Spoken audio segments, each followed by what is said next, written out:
શું તમે જાણો છો કે આજે પણ ખોડિયારમાં પોતાના ખાસા ભક્તોને એવા પરસા આપે છે કે લોકો આશ્ચર્યમાં પડી જાય છે. ઘણા લોકો આને માત્ર સંયોગ માને છે, પણ જેમને પોતાની આંખે અનુભવ્યું છે તેઓ આજે પણ ખોડિયારમાંની કૃપાની સાક્ષી આપે છે.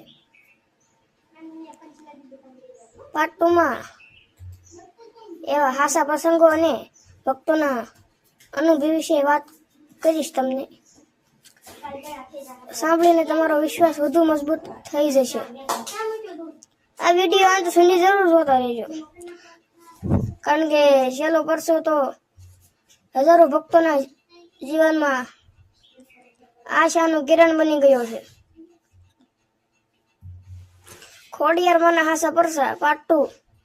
ખોડિયારમાંને શક્તિ, કરુણા અને રક્ષણનું પ્રતીક માનવામાં આવે છે. અનેક ભક્તો માને છે કે નિષ્ઠાપૂર્વક પ્રાર્થના કરવાથી તેમને જીવનમાં આશ્ચર્યજનક મદદ મળે. આવા અનુભવો વ્યક્તિગત શ્રદ્ધા પર આધારિત હોય છે અને દરેકનો અનુભવ અલગ હોઈ શકે છે. પરસો 1. છેલ્લી ક્ષણે બચાવ. એક ભક્ત પરિવાર રાત્રે લાંબા પ્રવાસે નીકળ્યો હતો. રસ્તામાં અચાનક વાહનમાં ખામી આવી. પરિવારના સભ્યોએ ખોડિયારમાંનું સ્મરણ કરીને શાંતિથી મદદની રાહ જોઈ. થોડા જ સમયમાં પસાર થતા લોકોની મદદ મળી ગઈ અને તેઓ સુરક્ષિત રીતે આગળ વધી ગયા. પરિવારે આ ઘટનાને ખોડિયારમાંની કૃપા તરીકે અનુભવ્યો. બીજો પરસો. નિરાશામાંથી આશા. એક યુવાન લાંબા સમયથી નોકરી માટે પ્રયત્ન કરી રહ્યો હતો. અનેક પ્રયાસો છતાં સફળતા મળતી નથી. તેણે નિયમિત પ્રાર્થના શરૂ કરી. હિંમત ન હારી. થોડા સમય પછી એને યોગ્ય તક મળી. તેના પોતાની મહેનત સાથે આ સફળતાને ખોડિયારમાંના આશીર્વાદ તરીકે સ્વીકારી. ત્રીજો પરસો કે અચાનક મળેલો માર્ગ. એક વૃદ્ધ ભક્ત મંદિર જવા નીકળ્યો હતો અને રસ્તા ભૂલી ગયો. થોડા સમય પછી એક અજાણ્યો માણસ તેને સાચો રસ્તો બતાવ્યો. તેણે માન્યું કે મુશ્કેલીની ઘડીએ ખોડિયારમાંએ યોગ્ય મદદ મોકલી હતી. પરસો 4. ઘરમાં શાંતિ. એક પરિવારમાં સતત મતભેદ રહેતા હતા. પરિવારના સભ્યો સાથે મળીને દરરોજ પ્રાર્થના અને સકારાત્મક વાતાવરણ જાળવવાનો સંકલ્પ કર્યો. ત્યારબાદ ધીમે ધીમે સંબંધોમાં સુધારો આવ્યો અને તેઓ આ બદલાવને ખોડિયારમાંની કૃપા અને પોતાના પ્રયત્નોનું ફળ માને છે. 5મો પરસો કે બીમારીમાં હિંમત. એક ભક્ત લાંબી સવારમાંથી પસાર થઈ રહ્યા હતા. તેઓ નિયમિત પ્રાર્થના કરતા અને સારવાર ચાલુ રાખતા. સમય જતાં તેમની તબિયતમાં સુધારો આવ્યો.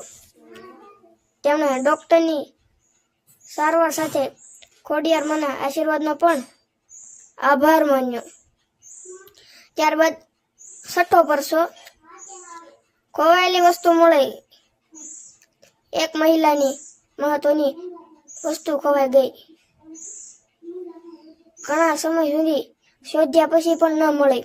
તેમણે શાંતિથી પ્રાર્થના કરી અને ફરી શોધ કરતા વસ્તુ મળી ગઈ. તેમના માટે આ ઘટના આશ્વાસન અને શ્રદ્ધાનો અનુભવ બની. 7મો પરસો. ડર દૂર થયો. એક બાળકને રાત્રે ખૂબ ડર લાગતો હતો.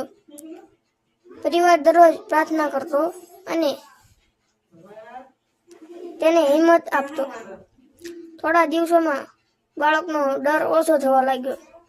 પરિવારે આને ખોડિયારમાંના આશીર્વાદ અને પ્રેમાળ વાતાવરણનું પરિણામ માન્યું. ત્યારબાદ 8મો પરસો. અશક્ય લાગતું કાર્ય પૂર્ણ.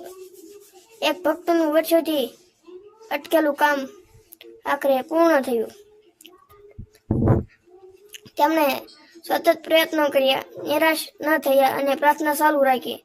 સફળતા મળતા તેમણે કહ્યું કે મહેનત સાથે ખોડિયાર માનો આશીર્વાદ પણ મળ્યો. ખોડિયાર મા પરની શ્રદ્ધા લાખો ભક્તોને આશા, હિંમત અને સકારાત્મકતા આપે છે. આવા પરસા અને અનુભવો વ્યક્તિગત માન્યતા અને શ્રદ્ધા પર આધારિત હોય છે. જીવનમાં મુશ્કેલી આવે ત્યારે વિશ્વાસ રાખો, સારા કર્મ કરો, મહેનત કરો અને ઈશ્વરની પ્રાર્થના સાથે આગળ વધો. જય માતાજી બધા મિત્રોને. જો તમને ખોડિયાર મા પર શ્રદ્ધા હોય તો કોમેન્ટમાં જરૂર લખો કે જય ખોડિયાર મા. આ વિડીયો પસંદ આવ્યો હોય તો એક લાઈક કરો, એક શેર કરો, તમારા પરિવાર અથવા મિત્રો સાથે વિડીયો શેર કરો અને આવા જ ભક્તિમય વિડીયો માટે અમારી ભક્તિ સાગર ચેનલને સબસ્ક્રાઇબ કરવાનું ભૂલશો નહીં. જય માતાજી, જય ખોડિયાર.